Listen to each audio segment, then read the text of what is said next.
नमो भगवते वासुदेवाय नमः। ओम नमो भगवते वासुदेवाय नमः। हेलो फ्रेंड्स, कैसे हैं आप सभी का भक्ति पूजा पाठ चैनल में बहुत बहुत स्वागत है।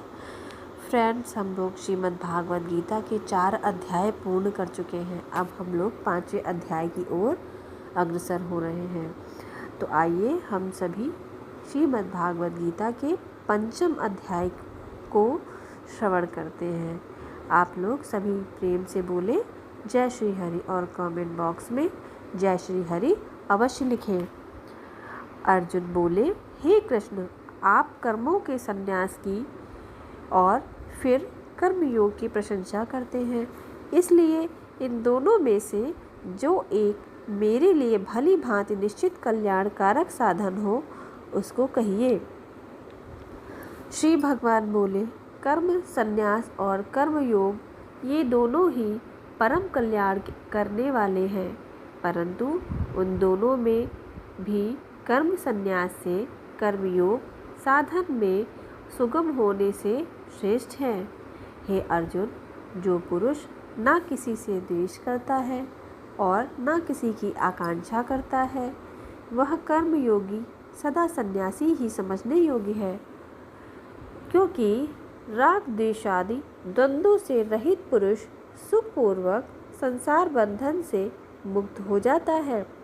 उपयुक्त संन्यास और कर्मयोग को मूर्ख लोग पृथक पृथक फल देने वाले कहते हैं कि पंडितजन ना कि पंडितजन, क्योंकि दोनों में से एक में भी स्मेय प्रकार से स्थित पुरुष दोनों के फल रूप परमात्मा को प्राप्त होता है। ज्ञान योगियों द्वारा जो परम धाम प्राप्त किया जाता है, कर्म योगियों द्वारा भी वही प्राप्त किया जाता है।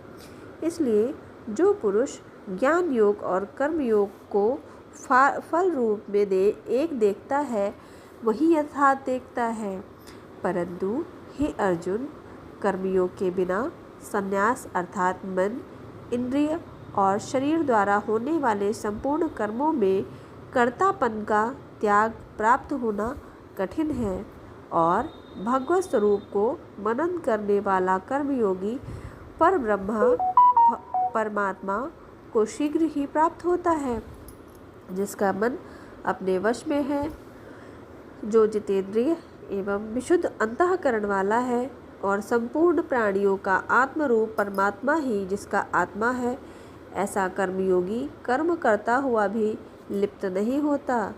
तत्व को जानने वाला सांख्य योगी तो देखता हुआ, सुनता हुआ, स्पर्श करता हुआ, सूंघता हुआ, भोजन करता हुआ, गमन करता हुआ, सोता हुआ, श्वास लेता हुआ, बोलता हुआ, त्यागता हुआ, ग्रहण करता हुआ तथा आँखों को खोलता और मूंदता हुआ भी सब इंद्रिय अपने अपने अर्थों में बरत रही है। इस प्रकार समझकर निसंदेह ऐसा माने कि मैं कुछ भी नहीं करता हूँ। जो पुरुष सब कर्मों को परमात्मा में अर्पण करके और आसक्ति को त्याग कर कर्म करता है, वह पुरुष जल से कमल के पत्ते की भांति पाप से लिप्त नहीं होता। कमल योगी ममत्व बुद्धि रहित केवल इंद्रिय, मन, बुद्धि और शरीर द्वारा भी आसक्ति को त्याग कर अंतःकरण की शुद्धि के लिए कर्म करते हैं। कर्मयोगी कर्मों के फल का त्याग करके भगवत प्राप्ति रूप शांति को प्राप्त होता है, और सकाम पुरुष कामना की प्रेरणा से फल में आसक्त होकर बंधता है। अंतःकरण जिसके वश में है, ऐसा सांख्य योग का आचरण करने वाला पुरुष न करता हुआ और न करवाता हुआ ही नव द्वारों वाले शरीर रूप घर में सब कर्मों को मन से त्याग कर आनंद पूर्वक सच्चिदानंद घन परमात्मा के स्वरूप में स्थित रहता है। परमेश्वर मनुष्य के ना तो कर्तापन की, ना कर्मों की और ना कर्म फल की संयोग की ही रचना करते हैं, किंतु स्वभाव ही वर्त रहा है। सर्वव्यापी परमेश्वर भी न किसी के पाप कर्म को और न किसी के शुभ कर्म को ही ग्रहण करता है, किंतु अज्ञान के द्वारा ज्ञान ढका हुआ है, उसी से सब अज्ञानी मनुष्य मोहित हो रहे हैं। परंतु जिनका वह अज्ञान परमात्मा के तत्व ज्ञान द्वारा नष्ट कर दिया गया है, उनका वह ज्ञान सूर्य के सदृश उस सच्चिदानंद घन परमात्मा को प्रकाशित कर देता है। जिनका मन तद्रूप हो रहा है, जिनकी बुद्धि तद्रूप हो रही है और सच्चिदानंद घन परमात्मा में ही जिनकी निरंतर एक ही भाव से स्थित है, ऐसे तत्परायण पुरुष ज्ञान के द्वारा पाप रहित होकर अपुनरावृत्ति को अर्थात परम गति को प्राप्त होते हैं। वे ज्ञानी जन विद्या और विनय युक्त ब्राह्मण में तथा गौ, हाथी, कुत्ते और चांडाल में भी समदर्शी ही होते हैं। जिनका मन संभाव में स्थित है, उनके द्वारा इस जीवित अवस्था में ही संपूर्ण संसार जीत लिया गया है, क्योंकि सच्चिदानंद घन परमात्मा निर्दोष और सम है। इससे वे सच्चिदानंद घन परमात्मा में ही स्थित हैं। जो पुरुष प्रिय को प्राप्त होकर हर्षित नहीं हो और अप्रिय को प्राप्त होकर उद्विग्न ना हो, वह स्थिर बुद्धि संशय रहित ब्रह्मवेत्ता पुरुष सच्चिदानंद घन पर ब्रह्म परमात्मा में एक ही भाव से नित्य स्थित है।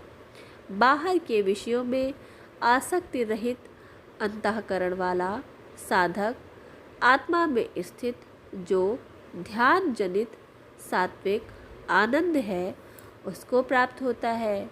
तदंतर वह सच्चिदानंद घन पर ब्रह्मा परमात्मा के ध्यान रूप योग में अभिन्न भाव से स्थित पुरुष अक्षय आनंद का अनुभव करता है। ये जो ये इंद्रियां तथा विषयों के संयोग से उत्पन्न होने वाले संभोग हैं, यद्यपि विषयी पुरुषों को सुख रूप भासते हैं, तो भी दुख के ही हेतु हैं और आदि अंत वाले अर्थात अनित्य हैं। इसलिए हे अर्जुन, बुद्धिमान विवेकी पुरुष उनमें नहीं रमता। जो साधक इस मनुष्य शरीर में शरीर का नाश होने से पहले ही काम क्रोध से उत्पन्न होने वाले वेग को सहन करने में समर्थ हो जाता है, वही पुरुष योगी है और वही सुखी है।